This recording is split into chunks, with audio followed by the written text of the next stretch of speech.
C'est seulement par orgueil qu'on excite des querelles. Mais la sagesse est avec ceux qui écoutent les conseils. Proverbe chapitre 13, verset 10.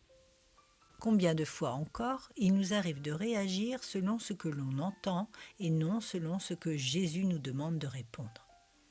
Notre chair part au quart de tour et nous entretenons par un esprit d'orgueil la querelle.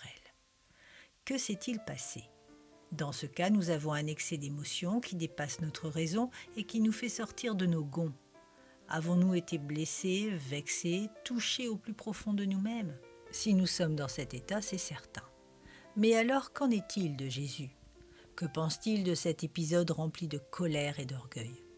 Où est le Saint-Esprit ?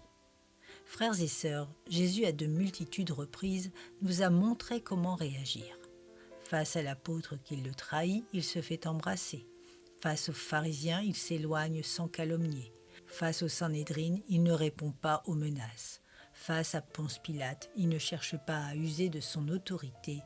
Et, bouquet final, à la croix, il prononce dans Luc chapitre 23, verset 34, le fameux et divin « Père, pardonne-leur, car ils ne savent pas ce qu'ils font ». Face à nos querelles, nous ne pouvons dire que plus jamais nous allons réagir de la sorte.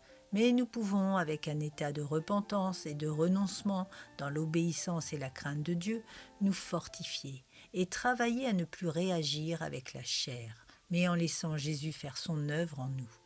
C'est un travail de tous les jours, en relation avec le Saint-Esprit qui prend de plus en plus de place en nous et qui change notre cœur. Un pasteur de renom a dit un jour « L'important ce n'est pas ce que l'on vous dit, mais votre réaction ».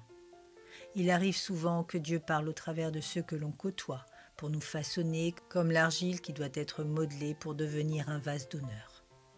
Dans les mains du Père Céleste, votre vase ne vous ressemble pas, il est à l'image de Jésus. Chaque vase qui est entre les mains du potier est à l'image du Fils de Dieu, car c'est en lui et en lui seul que la grâce abonde. N'attisez plus jamais la querelle, car vous attristez le Saint-Esprit et surtout, vous ne plaisez pas à Dieu. Travaillez à plaire au Seigneur, maîtrisez-vous en confiant jour après jour votre vie à Jésus, qui par l'action de son Esprit vous offrira sa réaction. Celle qui vous conduira dans la sagesse et la paix en toutes circonstances et quel que soit votre ennemi. D'ailleurs, n'a-t-il pas dit de prier pour vos ennemis ? Alors, si l'on vous attaque justement ou même injustement, bénissez le Seigneur de lui permettre par votre réaction de se glorifier. Cela donnera un grand coup de balai à votre orgueil.